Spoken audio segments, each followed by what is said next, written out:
Hey Leslie, how are you doing? Good. Hi, how are you? I'm doing very good. Welcome to Pondering Podcast with Leslie and Cindy. We're back again today to go over this week's podcast that we've been listening to, which was with Marie Forleo, and it was episode 260, and I think it's called How to Stay Optimistic When Business is Slow.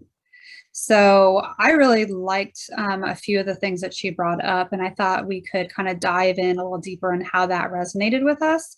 And hopefully, all of you listeners, if you haven't listened to it yet, pause this and go back and listen to her episode and come back and then join us and comment below on some of the things that you're doing that are helping you move forward with your business when it's slow.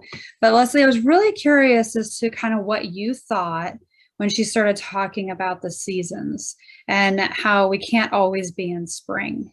And I was wondering when you heard her say that, what that made you think. Because I remember back, we both went through the same school and getting certified as coaches. And there was one thing that really stood out to me about how 80% of coaches don't continue to be coaches. And so I'm thinking the season thing kind of might resonate with some of us, that if we start getting in fall and winter and it gets slow, what do we do? And Marie talked about that. And she had that call, where the Alex called in and they were talking about how to keep going. And I'm wondering what it's like for you as you're getting going and what season you might be in. Yeah, I really, it's interesting. I really like the seasons, and I can think about it in two ways. I can think about it in terms of spring, the growing, the building, things are going well, positive, and then as it starts to get colder, things are slower, not going as Mm-hmm. well. But then when I also can turn it in my head to like the legitimate seasons.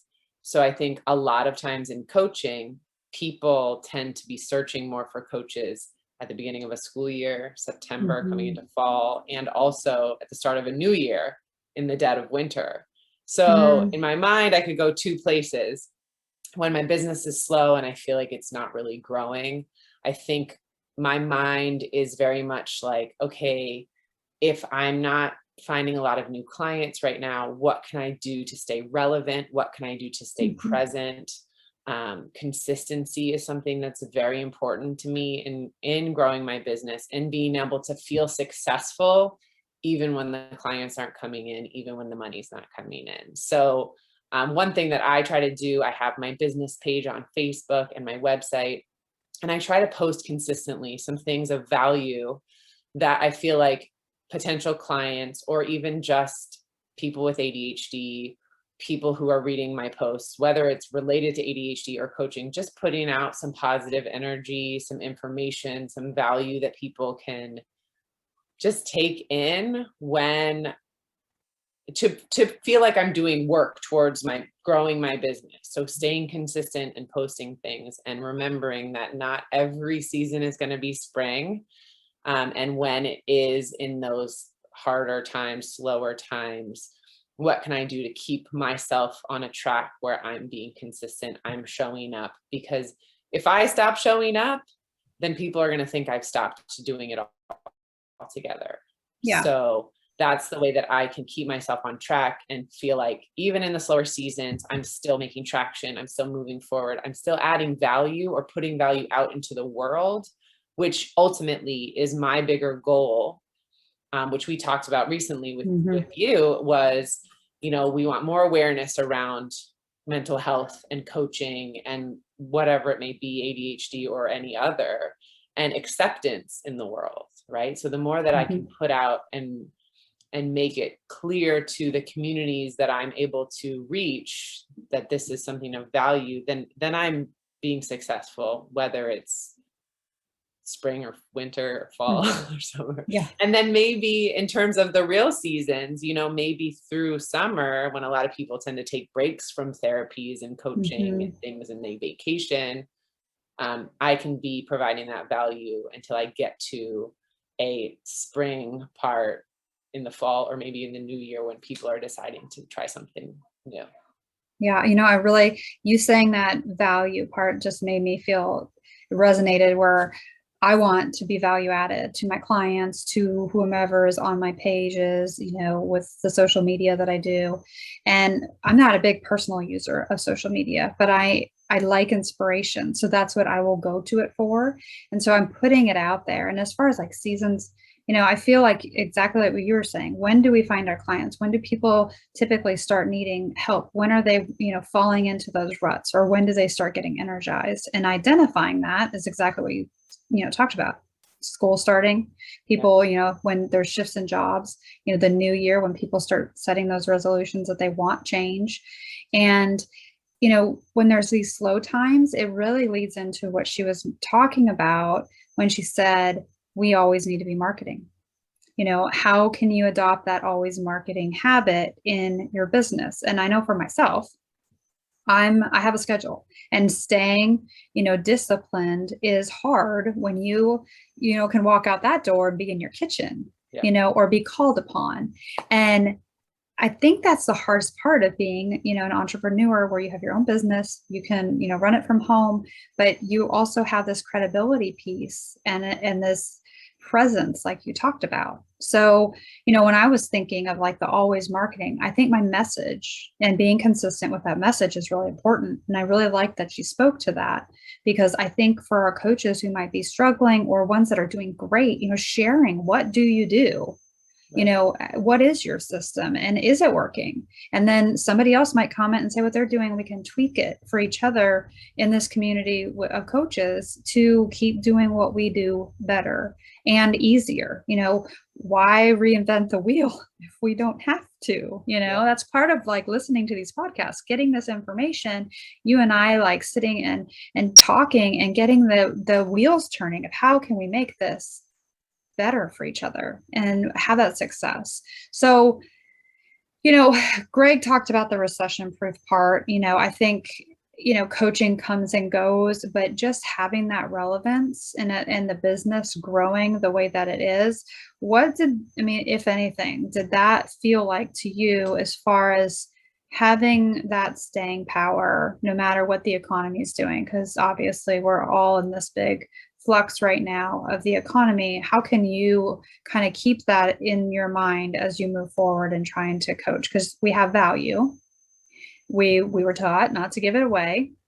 So how can you have that value for yourself? Man, I don't, I think in terms of being recession proof, I'm hopeful that mental health is something that is going to stay and continue to grow and become a priority for more people as we go through these harder times. I think, along with some of the mental health is becoming more, Simone Biles, for example, Yes. is becoming more out in the world. It's becoming more accepted. And I'm hoping that's going to provide for coaching to have more staying power. But I do think that, like I was saying before, something that's important for me, not necessarily the money coming in. I mean, that's obviously a goal and a hope, and I want it to be a business that provides for my family and for me. But my bigger goal is really to be able to put out and provide that value, which is never going to go away. That is a recession proof part of I continue to normalize. I can continue to try to move the needle forward in acceptance and understanding of differences. And so I think when in those types of situations where, maybe the clients aren't coming in, or the economy is tanking, or people aren't wanting to spend their money on coaching, I can use that time as an opportunity to continue marketing, to continue to try to grow, but most importantly, to continue to spread that message. Yeah.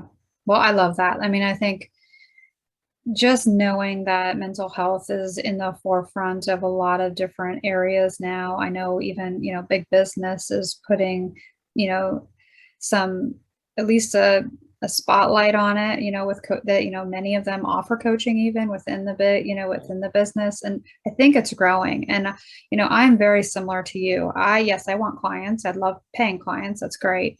But I want to change. I don't want my children to face the stigmas that I know my husband has faced.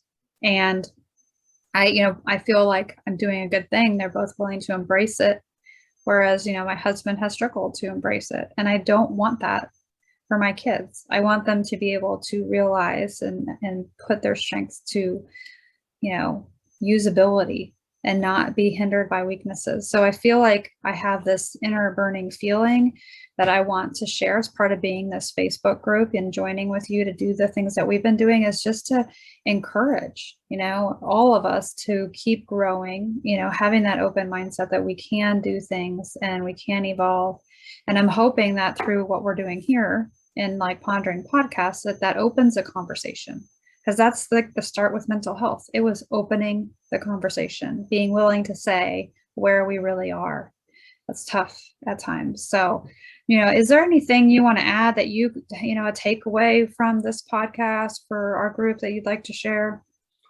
I think just, when she said always be marketing, my mind really shifted to being in this community, right? To this community that we are trying to create, to have people engaged, to be vulnerable, to put ourselves out there and to have these kinds of conversations and to make these posts to hopefully encourage, we're here to create a community of people who can uplift, encourage, suggest, recommend, find things that are working for them and share. We're not here to steal each other's ideas and become better.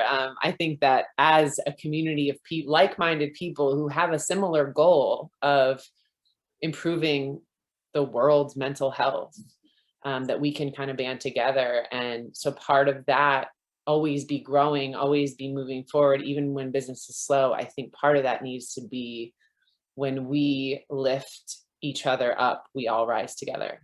And that, I think, is the point of this life coaching crew community and all these things that we're trying to do. So yeah. Oh, I love that. Yeah. Perfect. I mean, that's a perfect way to wrap up. And I want to thank you for your time and thank our Facebook group for their time, because I know that you're carving time out to watch these, to continue to grow. I hope you have the opportunity to take away things and share. So please post below any comments, and we'll, grow the conversation and keep us all motivated towards, our bigger overall, overarching goal. So thank you so much for joining and being open. And I look forward to the next Pondering podcast with you, Leslie. All right. Take care. Bye. Bye-bye.